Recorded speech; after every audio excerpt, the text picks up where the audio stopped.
بتائیں پھر میں آگے دیکھیں میں تو آپ کو بڑا کلیئرلی بولتا ہوں، مجھے پتا ہے اس کے بعد مجھ پر بھی بہت ساری باتیں آئیں گی اور میری کمپنی کو بھی ٹارگٹ کیا جائے گا۔ دیکھیے ایف بی آر کے اندر میں آپ کو بڑا اوپنلی کہہ رہا ہوں اب ریٹ بڑھ جائے گا، ریٹ بڑھ جائے گا جی، اور جو آڈٹ کی آئیں گے نا وہ کم از کم میرے پاس تو پلندے آئیں گے اس کے، اور پھر میں اپنا مال بیچنے میں نہیں لگا ہواؤں گا، میں ان کو کلیئر کرانے میں لگا ہواؤں گا۔ تو یہ بات آپ کو سمجھنا بڑا ضروری ہے کہ آپ نے میرے پہ ٹیکس لگا دیا، میں نے قبول کر لیا، لیکن کیا یہ سرکار یہ حکومت اس بات کی شیورٹی دے گی کہ مجھے کوئی تنگ نہیں کرے گا؟ غیر ضروری تنگ نہیں کیا جائے گا۔ دیٹ از دا پوائنٹ، یہ بہت امپورٹنٹ پوائنٹ ہے۔ اور پھر آپ نے یہ بھی بات کی کہ آئی ٹی پر کیوں نہیں لگا رہے، آپ پر کیوں لگا رہے ہیں، یہ سارا معاملہ تو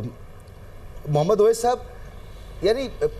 ہم اپنے ارد گرد میں بھی دیکھتے تو معاملات اتنے خراب نہیں ہیں، دوسرے ملکوں میں بھی پالیسیز ہیں، کچھ ان کی اچھی پالیسیز ہوں گی، وہ چل رہی ہوں گی، تو مور اور لیس ہم بھی چاہے آپ انڈیا کو دیکھ لیں، بنگلہ دیش کو دیکھ لیں، سری لنکا کو دیکھ لیں، سارک ممالک کو ہی دیکھ لیں،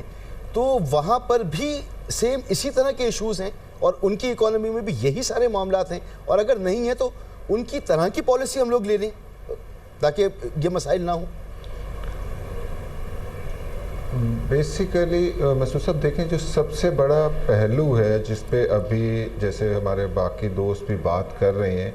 اگر آپ اس کو بزنس کمیونٹی کو غور کریں تو جو ان کا سب سے بڑا شاید ٹیکس لگانا اتنا تکلیف نہیں دیتا جتنا ان کا ٹرسٹ نہیں ہے ایف بی آر کے اوپر کہ جو ان کے ساتھ ٹریٹمنٹ ہے وہ فیئرلی اپلائی کیا جائے گا۔ یہ سب سے بڑا پرابلم ہے ہمارے ملک کے ٹیکس کے نظام کا کہ فیڈرل بورڈ آف ریونیو کے اوپر اور ان کے ٹریٹمنٹ کے اوپر ہماری بزنس کمیونٹی کو ٹرسٹ نہیں ہے، تو گورنمنٹ کو ظاہر ہے اس کے اوپر سب سے زیادہ فوکس کرنے کی ضرورت ہے۔ دوسری رہ گئی بات کمپیریزن کی، تو فرینکلی اگر آپ کمپیریزن کر لیں پاکستان کے ٹیکس ریٹس کا، پہلے تو انڈیا، سری لنکا، بنگلہ دیش میں کسی ظاہر ڈیولپ کنٹری نہیں، یہ تو وہ ملک ہیں جو بالکل ہمارے ساتھ جڑے ہوئے ہیں اور کسی دور میں ان کی اکانومیز یا ہمارے برابر تھی یا ہمارے سے کم تھی، آج تو شاید ہمارا کمپیریزن ہی کسی کے ساتھ نہیں ہے ان ملکوں کے ساتھ۔ یعنی ہمیں ہمارے تمام جو پالیسی میکرز ہیں ان کو غور کرنا چاہیے اس بات کے اوپر کہ بنگلہ دیش کی اکانومی آج ہمارے سے کتنے اوپر ہو گئی،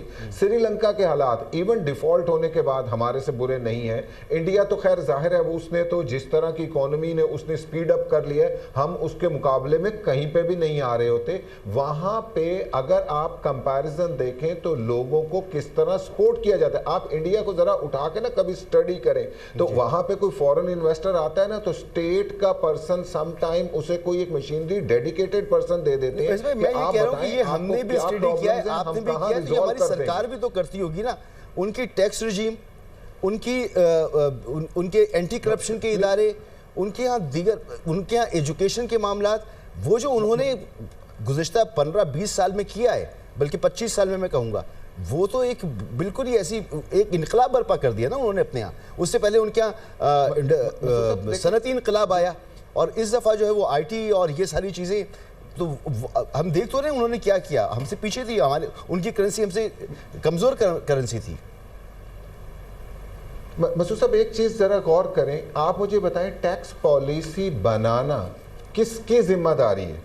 یہ پولیٹیشنز کی یا پولیٹیکل گورنمنٹ کی؟ ہمارے ہاں انفارچونیٹلی جتنا بجٹ میں ٹیکس میز لی جاتی ہیں، جو ٹیکس پالیسی بنائی ہوتی ہے وہ federal board of revenue lead کر رہا ہوتا ہے۔ بجٹ آپ کا کہیں اسمبلی میں نہیں بنتا، کوئی اسمبلی کی کمیٹی بجٹ نہیں بنا رہی ہوتی، جتنے ٹیکس کے نظام میں تبدیلیاں آتی ہیں، جو لا بدلا جاتا ہے، جو چیز کی جاتی ہے، یہ فیڈرل بورڈ آف ریونیو کے اندر ہو رہا ہوتا ہے۔ اور آپ اگر ایک کلیکٹر کو، جب آپ ایک کلیکٹر کو یہ کہتے ہیں کہ تمہارا ٹارگٹ پچھلے سال تھا 9,000، اگلے سال کر دیا 12,000 اور اس کو میں نے 38% بتا دیا، اب تم نے اس کے مطابق لا بنانا ہے، تو وہ تو سب سے پہلے یہ کرے گا کہ وہ دیکھے گا کہ ایزی وے آف کلیکشن کہاں سے آ سکتی ہے۔ وہ سمپلی وہاں پہ جمع تفریق ہو رہی ہوتی ہے، وہاں یہ کہتے ہیں کہ جی اچھا اتنا ٹیکس ریٹ یہاں بڑھا دیں گے تو اتنے ارب یہاں سے آ جائیں گے، اتنا یہاں سے بڑھا دیں گے تو یہاں سے آ جائے گا۔ آپ نے پیٹرولیم وہ ڈیسک پہ بیٹھ کے ہی ملک کے مسائل حل کر لیتے ہیں، ٹیبل پہ بیٹھے بیٹھے ایک